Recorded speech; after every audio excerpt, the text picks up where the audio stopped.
বন্ধুরা, কাল ব্যাঙ্গালোরে দুইবার বৃষ্টি হয়েছে।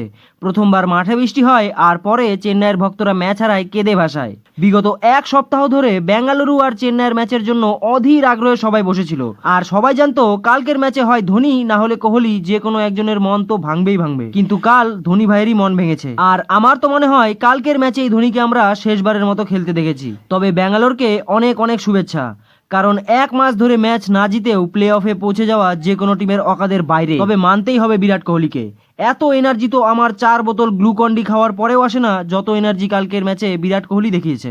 আচ্ছা বন্ধুরা, আপনাদের শুরু থেকে বলি, কালকে প্রথমেই গায়কোয়াড় টসে জিতে শুরুতেই ফিল্ডিং করার সিদ্ধান্ত নিয়ে নেয়।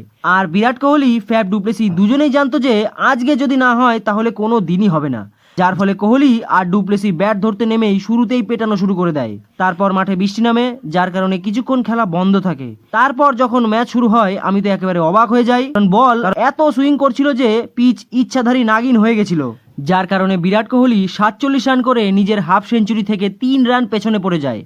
কিন্তু ক্যাপ্টেন ফ্যাফ ডু প্লেসি নিজের হাফ সেঞ্চুরি পূরণ করে। এরপর ব্যাঙ্গালোরের Rajat Patidar, Cameron Green, Dinesh Karthik, Maxwell প্রত্যেকেই প্রায় 200রও বেশি স্ট্রাইক রেটে খেলে ব্যাঙ্গালোরকে 218 রানে পৌঁছে দেয়। এবার দেখুন বন্ধুরা, চেন্নাইকে জেতার জন্য 219 রানের তো প্রয়োজন ছিল, কিন্তু 201 রান করে চেন্নাই হারলেও তারা কোয়ালিফাই করত, কারণ তাদের রান রেট খুব ভালো ছিল। কিন্তু প্রথম বলেই চেন্নাইয়ের ক্যাপ্টেন ঋতুরাজ গায়কোয়াড় 0 রানে আউট হয়। ঠিক তার কিছুক্ষণ পরে ড্যারেল মিচেলও আউট হয়। এইরকম অবস্থায় অজিঙ্ক্য রাহানে আর রচিন রবীন্দ্র মিলে চেন্নাইয়ের ইনিংস সামলে নেয়। আর রচিন রবীন্দ্র তো খুব সুন্দর খেলে নিজের হাফ সেঞ্চুরিও পূরণ করে। কিন্তু রাহানের আউট হওয়ার পরেই শিবম দুবে এসে কাল মাঠেই হেগে দেয়। সে নিজে 15 বলে 7 রান করে আউট তো হয়, তার সাথে সাথে ভালো খেলছিল রচিন রবীন্দ্র, তাকেও সে আউট করে তার সাথে প্যাভিলনে নিয়ে যায়। তারপর রবীন্দ্র জাদেজা ধোনির সাথে মিলে পার্টনারশিপ করা শুরু করে। শেষে কোয়ালিফাই করার জন্য চেন্নাইয়ের 4 ওভারে 63 রানের প্রয়োজন ছিল, আর তখন তো বিরাট কোহলিরও মুখ প্রায় শুকিয়ে গিয়েছিল। শেষ ওভারে গিয়ে চেন্নাইয়ের 17 রানের প্রয়োজন ছিল, আর ধোনি ভাই প্রথম বলেই 110 মিটারের 6 মেরে এবারের আইপিএলের রেকর্ড করে দেয়।